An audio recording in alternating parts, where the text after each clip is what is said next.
దారుకాసురుడు అజ్ఞానానికి పేరుబడినట్టుగా దారుకాసురుడు లోకాలను పీడిస్తూ ఉంటే, అజ్ఞానం లోకాలను బాధిస్తూ ఉంటే దారుకాసుర రూపంలో శివుడు దారుకా వనంలోకి వెళ్ళి ఆ దారుకాసుర వధ చేశాడు. తారకాసుర వధ కాదు, ఇది దారుకాసుర వధ. తారకాసుర వధ కుమారస్వామి చేశాడు, మహిషాసుర వధ అమ్మవారు చేసింది, దారుకాసుర వధ అలా అమ్మవారే చేసింది. ఆ దారుకాసుర వధ చేయడానికి అమ్మవారు భయంకరమైనటువంటి కలకత్తా మహాకాళి రూపం ధరించింది. పుర్రెల మాల మెళ్ళ వేసుకుంది. చాలా భయంకరంగా ఉంది. అలా ఉంటే తప్ప వాడు చావడు. రాక్షస సంహారమే కావలసింది. రాక్షసులను చర్చలకు పిలవకూడదండి, ఎప్పుడు కుదిరే పని కాదండి అది. రాక్షస సంహారమే అంతే. ఇంకా తాడో పేడో తెలుసుకోవడమే. ఆ ప్రమాదం మనకే జరుగుతుంది, నష్టం చేసేదేం లేదు. ఇంక దానికి ఆలోచించడమే అనవసరం, సిద్ధపడిపోవడమే అంతే. ఉంటే ఉంటాం, పోతాం, రాక్షసులతో తెలుసుకోవాల్సిందే. అంతేకాని వారిని ఈసారికి నమ్ముదాం, ఆసారికి నమ్ముదాం, 70 ఏళ్ళ బట్టి నమ్ముతున్నాం. అక్కడ ఏమైంది? అనవసరం కోట్లు ఖర్చులు అయినా ఏం తేలేదు వ్యవహారం. పైగా ఒక్క కాశ్మీర్ సమస్య కారణంగా దేశమంతా దెబ్బతింటుంది. ఇక్కడ ఎప్పుడు ఇదే గొడవ. ఏ అభివృద్ధి మీద ఏ ప్రభుత్వం దృష్టి పెట్టడానికి వీల్లేదు. 70 ఏళ్ళ బట్టి ఇదే గొడవ. ఎక్కడో బాంబులు పేలితే మొత్తం 2 నెలలు చచ్చిపోతారు అందరూ. నానా గొడవ పెట్టుకుంటారు, కమిషన్లు అంటారు, అదంటారు, శాంతి చర్చలు అంటారు, ఊట్ అంటారు, ఆర్ట్ అంటారు. మళ్ళీ 3 నెలలకు మళ్ళీ మొదలు.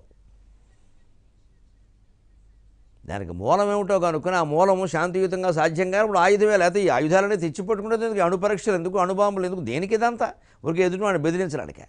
ఇది యుద్ధోన్మాదం అనుకునే పరిస్థితి కాదు. నా పరిస్థితి ఉన్నప్పుడు అలాగే ఆలోచించాలి. ఉన్మాదం ఏమిటి? అది ఉత్తేజం అంతే. అది అటువంటిప్పుడు ఉన్మాదం అనకూడదు, యుద్ధ ఉత్తేజం. రామచంద్రమూర్తి చిట్ట చివరి రోజు వరకు లంకలోకి అడుగుపెట్టాక కూడా, త్రికూట పర్వతం మీద ఉన్నాక కూడా అంగదుడిని పంపించి చివరి ప్రయత్నం కూడా చేశాడు. సాధ్యం కాకపోతేనే యుద్ధం చేశాడు. యుద్ధం భయంకరంగానే ఉంది. మరి లక్ష్మణుడు బతకడం అదృష్టమే. రామలక్ష్మణులు నాగాస్త్రం నుంచి బయటపడడం అంతకంటే అదృష్టం. కానీ వాళ్ళు జంకలేదే మరి. అలాగే భారత యుద్ధం ఎన్ని ప్రయత్నాలు జరిగాయి. ద్రుపద పురోహితుడిని పంపించారు, శ్రీకృష్ణుడు స్వయంగా వెళ్ళాడు. ఏం పని జరగలేదు. ఎంత చివరి కనరాయవారం పేరు మీద కర్ణుడిని ఏదో రకంగా మమకారం పేరు మీద ఇటు లాక్కొచ్చి యుద్ధం ఆపు చేద్దామని చూశాడు, అది జరగలేదు. అప్పుడు మరి యుద్ధం చేయకపోతే ఏం చేస్తారు? ఇంకా దుర్యోధనుడిని చర్చకి పిలిస్తే వస్తాడా? దుర్యోధనుడు ఎంతో పాకిస్తాన్ ప్రధానమంత్రి కూడా అంతే. పైగా దుర్యోధనుడి నిర్ణయం దుర్యోధనుడి చేతుల్లో ఉంది. పాకిస్తాన్ దౌర్భాగ్యం ఏంటంటే వాడి నిర్ణయం వాడి చేతుల్లో లేదు, సైన్యం చేతుల్లో ఉంది. వాడు సొంతంగా నిర్ణయించడానికి లేదే. సొంతంగా నిర్ణయించే అధికారం లేని వాడితో మనం మాట్లాడడం ఏంటండి? డమ్మీ మనిషితో అర్థం లేకుండా. మన హోదాకి భంగం అది. నువ్వెందుకు ఆ సైన్యాధ్యక్షుడిని పంపించమంటే సరి. మన సైన్యాధ్యక్షుడు మాట్లాడతాడు, తుపాకులు మాట్లాడతాయి, గొడవ. ఇంకా పాక్ లేదు, తుపాక్ అంతే. వాడి నిర్ణయం సొంతంగా తీసుకోలేడు. తీసుకుంటే తీసేస్తారు వెంటనే. తీసుకోమని ఏదైనా నిర్ణయం. భారతదేశంలో మేము శాశ్వతమైన శాంతిని కోరుకుంటున్నాం, ఇంకెప్పుడు పాక్ దాంట్లో మేము అడుగు పెట్టాం, ఆక్యుపైడ్ కాశ్మీర్ని వాళ్ళకి ఇస్తామన్నమాట. మన్నాటికి వాడి తలకే ఉండదు అక్కడ. మన్నాటికి అది మరుక్షణంలో ఉండదు. పోనీ సైన్యం చేతుల్లో ఉన్నారా? తీవ్రవాదుల చేతుల్లో ఉన్నారు. వాళ్ళని జైషీ మహమ్మద్ వాళ్ళును, అల్ ఖైదా వాళ్ళును, ఇంకెవరో వాళ్ళు తాలిబాన్లు నడిపిస్తున్నారు. ఇంక మొత్తం ఎంతమంది చేతుల్లోకి వెళ్ళిపోతాం మనం?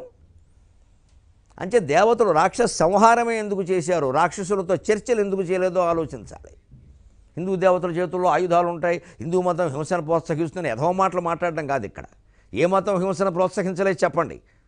చర్చకు సిద్ధం. ఏ మతం హింసను ప్రోత్సహించలేదు. యుద్ధాలు చేయకుండా ఏ మతం నిలబడింది? ఒకే క్రైస్తవ మతానికి చెందిన వాళ్ళు ఎందుకు ఏళ్ల తరబడి కొట్టుకున్నారు విదేశాల్లో? ఒకే ముస్లిం మతానికి చెందిన వాళ్ళు ఎందుకు ఇరాన్, ఇరాకుల్లో, ఇతర దేశాల్లో, సిరియాలో భయంకరమైన యుద్ధాలు చేస్తున్నారు? మరి ఒకే మతం కదా. మతం సమస్య కాదు అక్కడ. ఏ మతం కూడా యుద్ధం చేయమని చెప్పదు. యుద్ధం చేయమని చెప్తే అది మతం కాదు. యుద్ధాన్ని ఎదుర్కోమనే చెబుతుంది మతం. ఎప్పుడు యుద్ధాన్ని ఎదుర్కొందుకు భయపడకు, నువ్వు యుద్ధం చేయకు. ఎప్పటి నుంచో ఎదుర్కొంటానికి విసిగి వేసారిపోయి నిర్ణయాలు తీసుకుంటున్నారు కేంద్ర ప్రభుత్వం. మనం సహకరించాల్సిందే. మాట్లాడడానికి వీల్లేదు ఎవడం. ఈ పార్టీల విషయంతో ఆలోచించాల్సిన విషయం కాదు, దేశం గురించి ఆలోచించాలి. అందుకే మన పురాణాలు గమనించండి, రాక్షస సంహారమే ఉంటుంది. రావణాసుడితోనూ హిరణ్యకశ్యపుడితోనూ చర్చిస్తే వింటారండి వాళ్ళు ఓ నిర్ణయాన్ని కట్టుబడే రకాలు కాదయ్యే. పోనీ చర్చిద్దామని నిర్ణయానికి కట్టుబడి ఉండరు, మారిపోతుంది నిర్ణయం. కట్టుబడి ఉండేవాడితో చర్చించవచ్చు, నిర్ణయించవచ్చు. మనమేమో దానికి కట్టుబడి ఏడుస్తూ ఉంటాం. మనం 3 నదీ జలాలు ఒప్పందం చేసుకుంటే 70 ఏళ్ళ బట్టి ఇస్తూనే ఉన్నాం వాళ్ళకి. 70 ఏళ్ళ బట్టి వాళ్ళు నెత్తురు పారిస్తున్నారు ఇటువైపు. మనం జలాలు పారించాం, వాళ్ళు మన నెత్తురు పారిస్తున్నారండి ఇటువైపుని. 3 నదులు నీళ్లు వాళ్ళకి ధార పోసినందుకు వారు 3 నదులు కాదు 3 సముద్రాలకు సరిపడా నెత్తులు బారించారు నా దేశంలో. కొడుకు పుడికిపోతా నా బోటికాడికి. శాంతం బోధించవలసిన ఆధ్యాత్మిక ప్రవచనకర్తలను కూడా అవసరమైతే యుద్ధం చేయండి అని వెనకాడకుండా చేయండి అని ఎందుకు సమర్థించి మాట్లాడుతున్నామో దేశం మొత్తం ఆలోచించాలి. దెబ్బకి తేలిపోవలసిందే సమస్య. ఇప్పుడు దాటితే మళ్ళీ అవకాశం రాదు అసలు. ఇంకా ఇలా మా తాత్సారం చేస్తూ పోతే అయిపోయినట్టే. ఇక ముందు ప్రభుత్వాలు ఎలా ఉంటాయో ఏమవుతాయో తెలియదు. ఇప్పుడు కనీసం మొండి బండ ధైర్యం కలిగిన వాడు ఒక్కడైనా ఉన్నాడు దేశంలో, సంతోషం. అలా మద్దతుగా నిలబడితే తప్ప దేశం అంతా ఒక్క తాటి మీద ఉంటే తప్ప మనం గెలవలేమండి. అసలు సమస్యలు ఏవి పరిష్కారం కావు. అందుకే మీరు దేవతల రాక్షస సంహారం వీడు ఉన్నాడు ఇప్పుడు దారుకాసురుడు. వాడు భయంకరంగా లోకాలను పీడిస్తూ ఉంటే అమ్మవారు వచ్చారే పారిస్తాను దారా కాస్త చూసుకోరా నీకు బెల్లం మొక్క పెడతాను అంటే వింటాడు వాడు.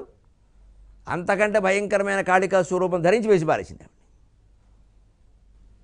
అయ్యగిరి నందిని నందితమోదిని విశ్వ వినోదిని విశ్వనుతే జయ జయ హే మహిషాసురమర్దని రమ్యకపర్దిని శైలసుతే. ఆ శ్లోకాలు అందుకే వచ్చాయి, ఆ స్తోత్రాలు అందుకే వచ్చాయి. అటువంటి రాక్షసులను అలాగే సంహరించాలి.